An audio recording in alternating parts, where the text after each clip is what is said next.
Hello dear viewers, and welcome to our program Civil Society, which will be hosted by me, Nicholas Mjavanadze. We continue our program about the horrible tragedy that took place 28 years ago on Mother's Day. A mother of 10, Izo Kurkhuli-Toradze, and her husband Zaur Toradze were murdered, as well as their 5 boys, by a gang military formation. Zaur and Izo Toradze, with their son Lasha Toradze, were gunned down inside their family car. The killing of Imedo, Kakha, Zaza and Paata followed soon after. Only 4 little underage girls managed to survive. For those who don't know, the Toradze family had already lost one of their children before the tragedy took place. I must say that throughout my career of hosting this program, no other account has been so hard for me to prepare from an emotional point of view. We are continuing with our interview with one of the survivors of this tragedy, Tamar Toradze. So they parked a tank in front of the building block. There was still a lot of confusion about what was happening. Imedo then told us to come out of the bathroom. It was pointless to wait inside to be killed. I need to mention that in those times these gangs were selling everything, including their cars, to buy firearms, bullets and grenades. This was their priority. So they managed to collect a few different types of weapons, including some rocket launchers. One of the neighbors ran in panic, saying that we must empty the building because they are threatening to blow up the entire house. So we're all running around trying to escape downstairs. Let's listen to Nodar Maglaperidze, one of the neighbors who was an eyewitness as this drama unfolded. There were people everywhere wearing uniforms. They brought a tank with them. Then some guy showed up claiming to be a prosecutor. He was showing us some broken piece of paper as if that was an official order. They tried to make it look like it was all justified and lawful. So these criminals, fused with so-called law enforcement organizations, also formed by criminals, began an operation to liquidate the family. Somehow none of us were trying to hide, especially my brothers. Why would they? They knew they didn't do anything to be killed. None of this made any sense. Kakha was trying to go outside to get to my parents, hoping that they were still alive by some miracle. Imedo was shouting, "These bastards have just killed our parents and now they're the ones who are coming to kill us." It was like last time when my brothers got wounded. The police were interrogating us instead of those who shot my brothers. At some point we tried to go downstairs when one of the neighbors stopped us and told us not to, otherwise they would kill us there. She sent us to hide in her flat on the 7th floor. The door of that flat wouldn't lock for some reason. It was pointless hiding there, so we tried to go downstairs again when another neighbor told us to hide in her flat. So all of us ended up in this place on the 7th floor. There were only us and this woman, Tamriko, with 2 toddlers around 2 and 4 years old of age. I cannot tell precisely how long this all lasted, maybe 6 hours or even more. Kakha was calling everyone he could. He also phoned people in Russia. I could hear him mentioning Gelaz's name a lot, probably because he was the leader of the Toradzeebi gang. Imedo and Kakha kept talking to each other quietly. Then they would say a prayer.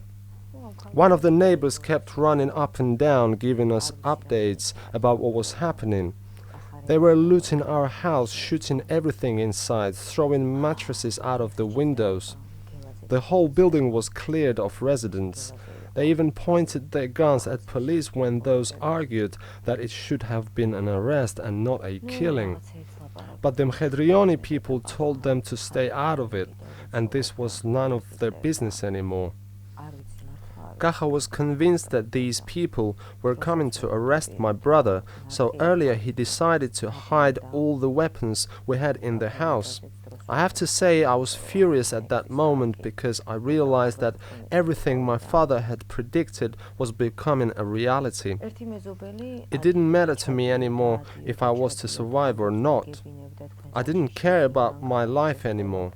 I told my brothers to keep the weapons in case they had to fight back. I was ready to die by fighting back, but they refused because of us, the children, and the neighbors. So Kakha moved the weapons to the neighbor's flat and wanted to keep only one gun for himself and Imedo. But at that point this woman came up again, the one that gave us the updates. She wanted to know if my brothers were armed and offered to keep the guns at her place. My brothers said they were not planning to use the weapons, but soon after they both agreed that it was pointless to be armed and gave up the idea and passed their guns to this woman. We were all hiding in a neighbor's house after all. I have to mention that this neighbor kept telling my brothers that she could organize an escape for them, but they would always refuse. My brothers wouldn't run and leave us behind. They said we would be taken as hostages and my brothers would be forced to return anyway. There were constant attempts to hide my brothers under the beds or the mattress, but they always refused. Shortly after the neighbor took their guns away, there was a knock from outside. They said that they knew we were hiding in the flat, and if we refused to open the doors, they would start throwing the grenades through the windows, and everyone would die. Kakha asked my neighbor to open the door as we had no other choice. We were all in this small room. Paata, the youngest of all the brothers, was hidden under the sofa, and the girls were sat on top to disguise him. Our neighbor even told my brothers to hold her little children, so those coming in wouldn't open fire. But my brothers said no, it was unacceptable for them to be shielded by little children. Obviously, this woman was trying to help us in every way she could. As soon as she opened the door, I heard them asking if the Toradze brothers were there, when my neighbor told them to lower the guns because there were little children in the house.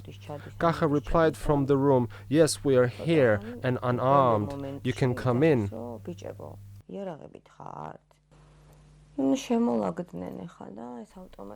They crashed into the room holding machine guns. Jorika Rurua pointed his gun at Kakha. Kakha immediately stepped in front of Imedo, trying to protect his younger brother, grabbed the gun directed at him and exclaimed, "Hey, we're not armed, what are you doing?" hoping to stop the armed man. At this point, Jorika Rurua and the other tall guy opened fire at both of my brothers.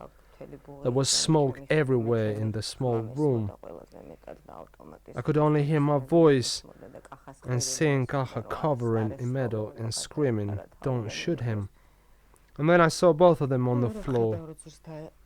I was looking more at Kakha for some reason, probably because he stood closer to me than Imedo. Then Rurua took a handgun and aimed it at all of us, like this, and stared us all down. Once he realized there was no more men left, and only my sisters, he took his gun and shot the already dead Kakha another few times. The other guy finished Imedo by shooting him too, and they left the room. And as they ran, I could hear some more shots, and I guess that was their way of celebrating the murder. I finally stood up as I realized it was all over. Paata fell down crying next to Imedo's body and said to me, "Imedo is dead. His brains are spread all over the floor." Paata closed Imedo's eyes and asked me to close Kakha's eyes. At that point, I felt like I was on my own. There were no adults left in the family. I could hear my father's words warning us that we had to flee the country, otherwise they'd kill us all. I was scared for Paata. I was worried that they would come back looking for him, so I went to shut the door to find my neighbor laying on the hallway floor, wounded in the leg. It wasn't a severe injury. I still don't understand how she managed to get hit. Let's take a look at how Tamara Mododashvili, the wounded neighbor, recalls this horrible moment. I kept trying to convince the boys to hide under the beds. I wanted to take out the mattresses and make more space for them, but they didn't want to do it. Then these people started to bang on the doors and threaten us. Eventually Kakha agreed to open the doors. Two men came in and began to shoot at Imedo and Kakha. I got hit as well during the shooting. We are witnessing the story of this horrific tragedy, how the brothers Lasha, Imedo and Kakha were murdered with their mother and father. And regardless of all mentioned above, this gang formation continued to operate and do their business as usual.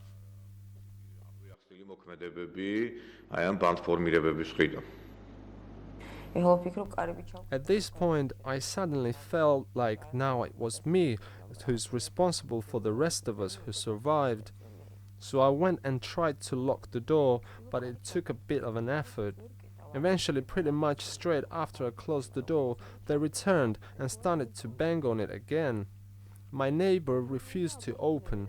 She was afraid that this time they would kill us all. We were all terrified and tried hiding everywhere we could. We decided to wait until people would gather outside, the people we knew. Soon the word got out and suddenly everyone knew that we had dead bodies inside the flat, and people started to gather outside the house. We began to recognize some voices. We could hear our brothers' friends and classmates behind the door too. So we decided to line up before we opened the doors for them to see that it was only us children left in the flat, to avoid them shooting at us. My neighbor opened the doors after negotiating and asking them not to shoot. My brother's friends were screaming and shouting after seeing what had happened. I tried to calm them down as I was afraid that they could get in trouble too and get shot. Then we were moved to another flat on the same level. It was total chaos. Everyone was crying and there were too many people everywhere. Zaur Toradze approached us holding a machine gun and told us that we shouldn't cry for our brothers, as our family had failed to raise them properly. I have to mention that those who know Zaur Toradze also knows that he is the last person who should be allowed to speak about anyone's upbringing. I desperately tried to keep Paata next to me at all times, but eventually they took him to the bathroom, put a gun on him and were about to kill him when someone stepped in and stopped them. He was also wearing a uniform. He confronted them and started to ask questions such as, "What are we here for? Why are we killing these people? What has this kid done to you to kill him like this? What is this operation for? Who gave these orders?" To which they replied, "He is going to grow up and kill us all in revenge." Ultimately, this man had managed to save Paata's life. Soon after, the head of the curfew, military Gela Lanchava, entered the room and said things like, "This is what happens when you are a Zviadist," a term used for supporters of the president Zviad Gamsahurdia during those times and civil unrest. I was utterly shocked and couldn't make a connection between what he said and what had happened. Many of you probably remember this person. Gela Lanchava was one of the chief military commanders of then so-called National Guards. He actively participated in overthrowing of the president Zviad Gamsahurdia and his government. Gela and his people always stood out with their brutality against the civilians who protested against overthrowing the legitimate government. This is the person who always said he had sworn to serve and protect the people before the coup happened. Later on, he even became the Deputy Minister of the Internal Affairs Department. We are not chasing anybody. We stand by our people. We even said this in the interview. Our main priority is people and not the president. We have sworn to serve the people and God and not the president. If anybody goes against people, then we will be protecting them with our entire army. Yes, we've seen how he protected his people and one of the families. The eyewitnesses were even saying that Gela Lanchava was the one who brought the tank near the Toradze house and threatened to blow up the whole building block. Clearly, he was an outstanding military commander at warfare against his people. Unfortunately, the state was stuffed with this kind of criminals then. Gela Lanchava's career eventually came to an end, and all of his hard work went down to the drain after Shevardnadze came to power. He was kicked to the curb by a new government and ended up killing himself. Although today he is hardly remembered at all, even though he committed evil crimes. Let us proceed with the interview of Tamar Toradze as she tells us more about the dramatic development of her story.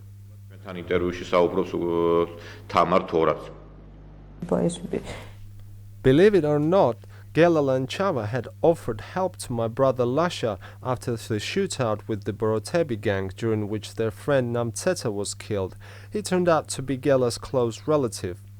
Lanchava wanted to know the names of who shot Namtseta, and he said that he would take care of them. But as I mentioned earlier, my brothers didn't really know all the people from Toradzeebi gang. They didn't exactly know who were they fighting against. At some point, some guy with a black eye ran in and started asking us if we saw who killed my brothers. Naturally, we just played dumb and said that we didn't know as the shooters wore masks. We were too scared to say anything about what we saw. We kept being told by my brother's friends and other people to pretend as if we were too young to understand what was going on. They even told us not to cry, or we could also end up being killed. The most difficult thing was when they didn't take us to the cemetery on a day of the burial of our parents and my brothers. They said it was too dangerous. They were still after my brother Zaza. We were told that they could kill us to force him to come to our burials. So they carried on questioning us about Zaza's whereabouts. We didn't tell them that he was in his wife's house. We said he was in the hospital. They also asked if we had any weapons in the house. We denied any knowledge about the weapons. Then they began to blame my brothers and said that it was their fault that they died, that they were armed and they were the ones that opened fire first and so on. Then at some point one of the neighbors came in and started screaming at Gela Lanchava. "What do you mean they were Zvirists? Why are you killing these people? What has this young boy done that you are trying to kill him? He's an artist and only 15. What did their parents have to do with all these to die too?" Eventually we were allowed to get back into our house. The flat was upside down, totally looted. They took everything they could, not to mention jewelry and money. And as we are looking at these, Gela Lanchava approached me and said to sign a paper confirming that nothing is missing in the house. It was impossible to know how much they took or what was missing. How could I sign anything? They even considered taking us to the orphanage and then carry on looting, so there was nothing left of my family. Now, can someone explain to me how is this a street conflict? After all I have described, it is clear to me that it was organized on a much higher level. I even have a newspaper article saved, and I remember what they said on the news. They accused my brothers of killing some guy from Hedrioni formation. They brought all the weapons to our house and said that my brothers were the ones who opened the fire. And of course, no one was brought to justice and no one was arrested. Life went on.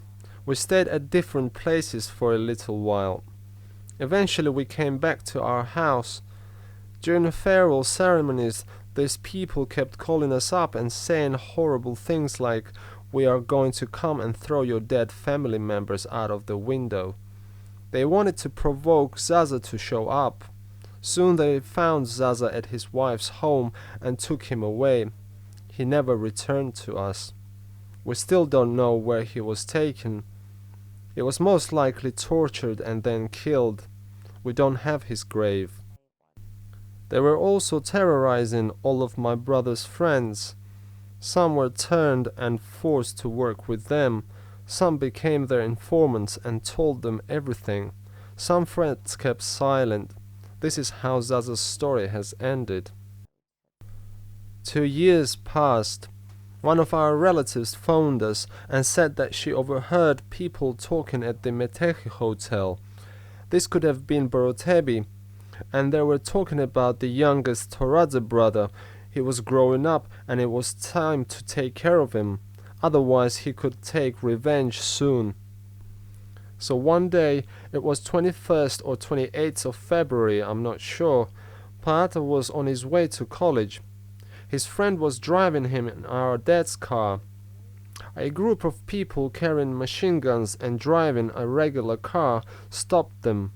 They checked their IDs and took them both into their vehicle. They radioed someone and told him that they have detained 2 people. The person on the other end gave them coded instructions. Let the pawn go and keep the figure, using the chess piece names. They covered up Paata's eyes and his friend was ordered to go without even looking back. We haven't heard from Paata since. This story is absolutely horrifying and emotionally overwhelming. Now we are looking at Paata's last photograph taken just a week before his kidnapping. He was wearing this very coat when they took him away. As Tamara has mentioned, they covered up his eyes as they took him and most likely killed him. It is very sad that to this date no one knows where they took Zaza or Paata. No one knows where their bodies have been buried or dumped. After this, the events took a whole new turn. Tamara will continue telling us about it. Some of Imedo's friends kept inquiring about everything. I was already 15 years old by then. Then they started to warn me that I also need to go in hiding because they are coming for me. Now these people began to worry that a little sister was about to avenge them too. I still don't know who was sending these messages to me, but I do remember those who delivered them. There were a few, one of them Giorgi, aka Gurulo. At that point I decided to go to a monastery to find shelter, and not long after I got married and started to live a family life. They sort of left me alone after the marriage. In the year 2000, Giorgi Jorika gets arrested.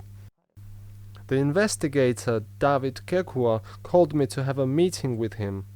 We met and he said to me that I have to write a statement against Rurua and say that he was the one who killed my family.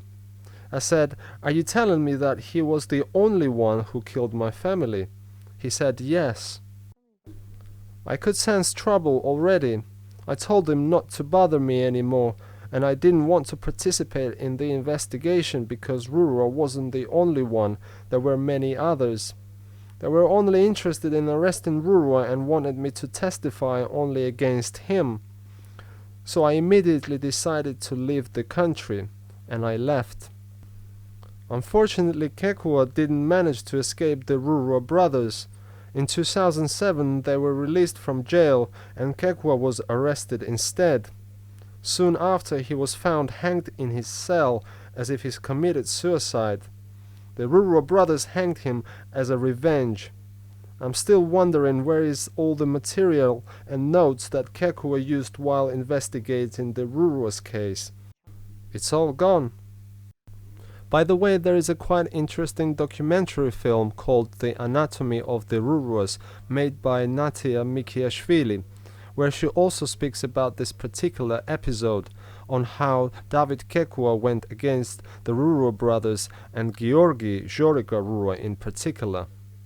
In 2002, according to an unofficial source, the then wanted Giorgi Rurua had been detained in Spain for violation of immigration rules that resulted in his extradition to Tbilisi, Georgia. The prosecutor in charge, David Kekua, arrested him. In 2005, soon after Nika Rurua came to government, Mr. Kekua was detained, and then on October 25, 2007, he was found hanged inside his cell. The family of David Kekua strongly disagrees with suicidal motives and are naming the Rurua brothers behind the orchestrated murder.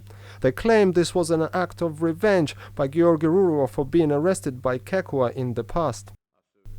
The above-mentioned film also provides some information about many other homicide cases where Giorgi and Nika Ruruas are named to be involved, as they have committed a lot of horrible crimes. I have to say that the person that was trying to kill my brother Paata in the bathroom was Larry Sulaberidze. Today he is in football business, responsible for coaching many youngsters.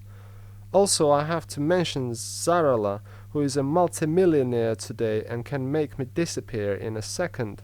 However, without being harsh, the fact that Jorika Rurua is detained at the present time makes me very happy, even though he is not imprisoned for all the horrible killings he has committed in the past. After all these years, I came back to visit Georgia, and it felt like a breath of fresh air to know that he had been arrested. Deep in my heart, I still believe that there are some people out there who are courageous enough to raise this subject in order to bring justice to this case. Or at least if that doesn't happen, I'll still be grateful if someone eventually comes forward to tell us where my brothers Zaza and Paata's bodies are, so that we can bury them with the rest of our family. I'd also like to point out that my brothers too deserve to get an education, wear suits and become successful businessmen, unlike these murderers. Not to mention my parents who brought up so many children. For the past 28 years, there has not been a single investigation conducted regarding this case. I would like to address the prosecutor's office that they could at least question Giorgi Rurua to find my brother's whereabouts. I understand it will be difficult to find out whose orders Rurua followed, but at least I could get a chance to bury my brothers with the rest of my family. I doubt that most of us could carry on with our normal lives after eyewitnessing such a tragedy on such a personal level. But Tamara has found incredible strength in herself, and today she lives and works in America. I've lived in America for quite a while. I'm busy with my work and life in general. I feel safe and secure here, although I never considered myself as a coward. God always looks after us. I would like to express my gratitude again to you, Nicholas, for taking an interest in my family's story. After all these years, this is the first time I had a chance to talk about it on television. It is very courageous of you to invite me to talk, and I do appreciate it. Thank you.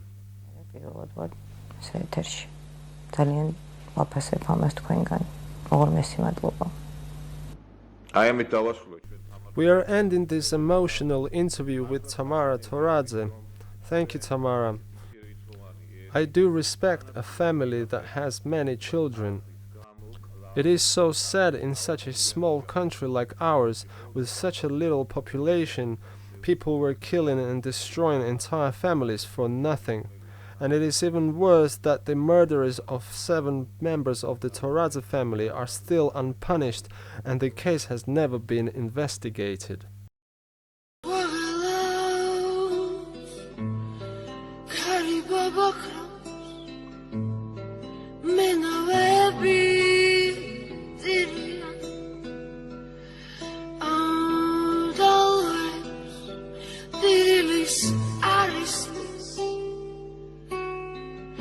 She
Yes, it is certainly hard to look at these photos. It is also hard to know that some of these criminals are still out there unpunished. Moreover, some are very successful and are taking places in government. What would you consider as your personal or lifetime mistakes? What would you change if you could? I would get more education, travel more and get more life experience in order to understand my true inner desires and find myself. At this present time, Giorgi, Jorika, Rurua is under pre-trial detention in Gldani prison number 8. We are looking at the video footage of him in his cell. I would like to underline that we follow the presumption of innocence rule. We are only relying on Tamar Toradze's statements claiming that Giorgi, Jorika, Rurua and many other of his accomplices participated in the destruction of her family. It is important to know that from this point the prosecutor's office does not need an official report about this case because Tamara has spoken exclusively in the interview and identified the killers.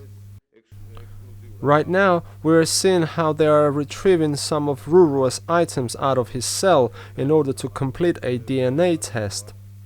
It is vital that this man, along with his accomplices, gets investigated. And also Tamar Toradze gets questions in more details about this case. Tamara always admits that her brothers were no angels, but they never killed, robbed or kidnapped people. And if they did anything wrong, then certainly that was never a reason for them to be murdered this way. We all need to take into account that these were rough times and everybody possessed weapons. The government was overthrown and many criminals carrying machine guns later have secured their seats in the parliament. We need to put an end to it once and for all. The investigation needs to begin regarding this case, and I address the prosecutor's office that the interview shown to you today should be used as a clear testimony. These crimes have no statute of limitation. These criminals should be punished. I would also mention the people who closely work with the United National Party, those who started to speculate about this story and how genuine it is. Let me tell you that these are the people who would probably murder the Toradze family members again if they were alive today. The time is up for our program, dear viewers. I'd like to say goodbye until next Friday at 4:30 p.m. and I'm hoping that we will be having something a little more positive to discuss in our next show. Until the next time, goodbye.